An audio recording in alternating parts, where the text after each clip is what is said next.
Hi, welcome back to my channel. It's been a few days. I've been a little busy. Um, but yeah, I'm gonna continue my witchcraft speech. And this is the fourth part, I think. I'm breaking down the this next part into two parts because it's long. But let's begin. With every religion, there is a history here. Many mystery cults of the past have influenced the practice of witchcraft as is known today, but one of the most prominent would be the cult of Isis. Stopping there. There were a lot of mystery cults. I chose the cult of Isis just because I like the goddess Isis. Um, and I really don't even talk about the cult of Isis that much. I just talk about Isis herself. But there was the cult of Magna Mater, the cult of Dionysus, uh, I don't know why I'm blanking on a bunch of other cults, but there were a lot of mystery cults. Um, but I think it's called the Cult of Eleusis, but the Eleusinian Mysteries, based on the story of Demeter and Persephone and Hades. Fun fact: Persephone's real name was Cora, and then once she ate the fruit and descended, her name became Persephone. I believe Persephone means the destroyer. I can't remember, but Cora means the child. I know for sure. Anyways, for those not familiar with ancient mythology, first of all, I don't know why I worded it like that. I don't like that. But for those not familiar with ancient mythology, Isis is known as the goddess. Isis is known as one of the greatest goddesses of Egypt, being a goddess of the moon, life, and magic. She is a protectress of women and children and works to heal the sick. The mystery cult dedicated to her worship began in Egypt but was widespread in the ancient world, including ancient Rome. On that, in Egypt, her name was Aset. And Isis is more of her Hellenized name once she moved to Rome and Greece. But initially, her name was Aset, which I kind of like better than Isis because whenever I say that I work with ISIS, people think I'm working with a terrorist group. But it's fine. Isis was also called the goddess of 10,000 names because she is the mother of all mothers, and there is a belief that all goddesses are one goddess. It's mother of all mothers, mother goddess. But all goddesses are one goddess. This is a belief that not all witches have, because as I said, witches, they have a core belief in the goddess, but beliefs vary from person to person.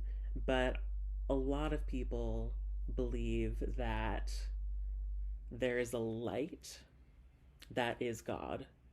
And it's also called the One or the Bornless One. I can read that invocation in a YouTube video.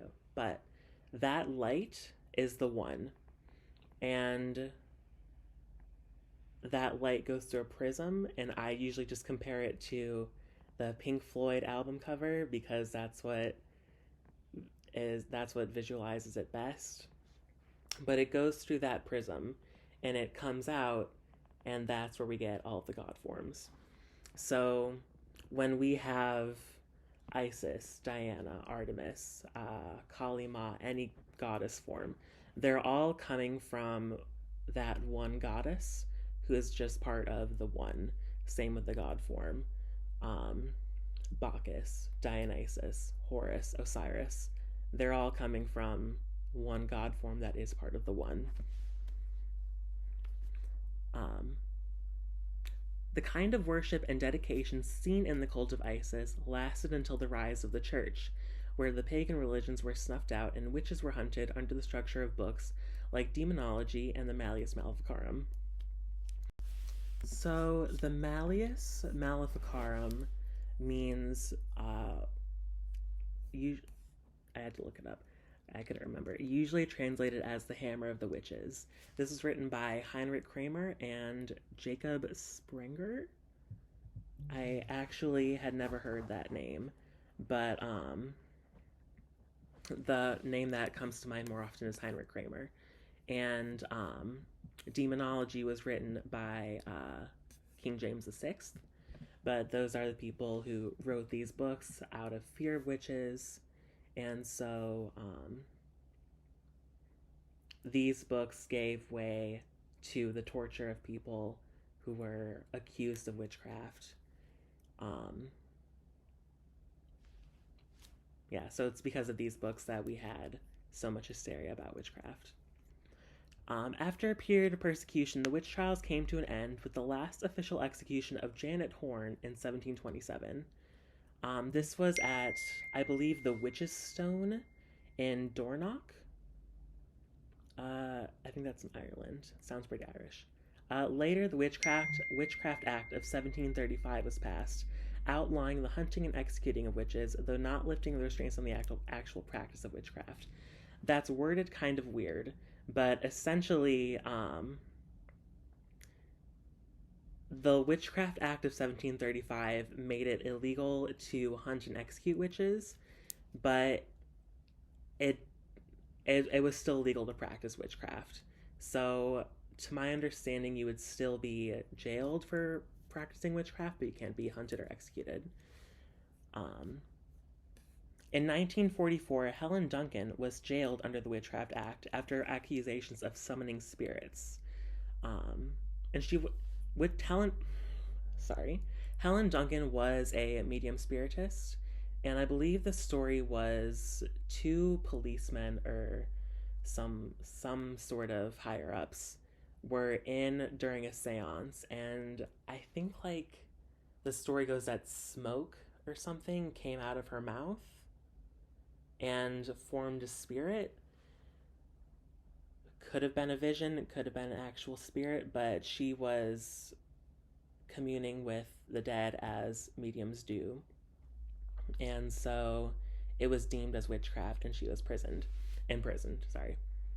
After spending 9 months in prison, Duncan was released, and shortly after, the Witchcraft Act was repealed. Under the Witchcraft Act, so before the Witchcraft Act was repealed, again, worded kind of weird, a book called High Magic's Aid was published under the pseudonym Sire. Scire, not like Sire, my lord, Sire. This novel described the rituals and worship of the craft that, to the public eye, is only a work of fiction, but meant something special to other members of the craft. With the act repealed, the man called Sire was able to come into the light. This man, named Gerald Gardner, had published the novel under his craft name, and after working with a few other covens of witches who all believed themselves to be the last of the witch cult, they compiled their core beliefs and spread the word of what would eventually be called Gardnerian witchcraft. That sentence was a doozy. I don't think that was even a proper sentence. It's probably a run-on. But craft name, I'll get into that first. A craft name is essentially a witch's name that is secret to other people. Most witches will not share their craft names. Some people do. It's all about what you think of the craft name, but it's essentially to help you develop and bring out your magical ego. Which the magical ego is what you have to step into when you're working magic, and it's essentially how you. It's kind of hard to describe, but I can go into that at a later date. After working with a few other covens of witches who all believe themselves to be the last of the witch cult, this is kind of debated whether this was actually true. I believe Gerald's initiator was someone I want to say Dorothy Clutterbuck. That's the name that's coming to mind. I'll have to do some more research and update this video. But she was affectionately called Old Dorothy. Maybe I'm thinking of the wrong person. I'll do research. But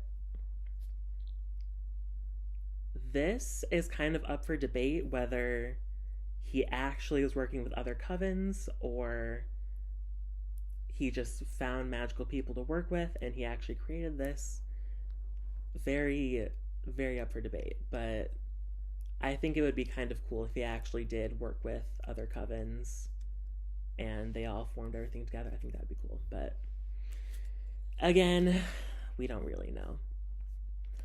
Lineage is important in traditional craft, and Gardner's witches can trace their lineage back to him through his descended priests and priestesses, namely Patricia Crowther, Lois Bourne, Eleanor Raybone, and Monique Wilson.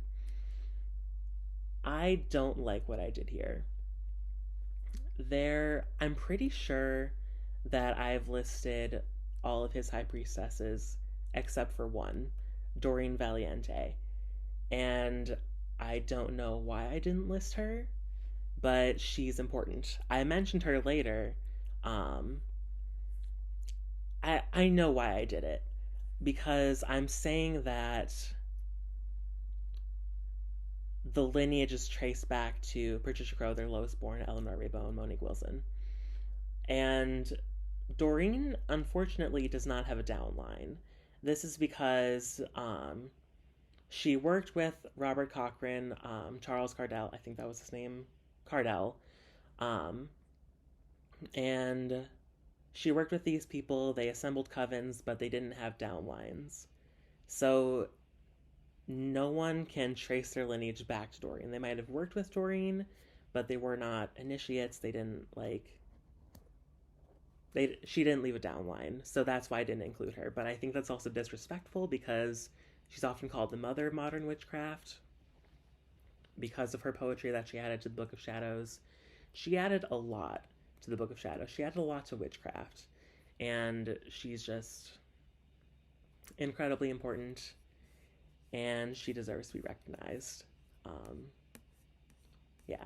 So I'm breaking that up there because I get back into Alexandrian witchcraft next and a few other things. So until then, blessed be.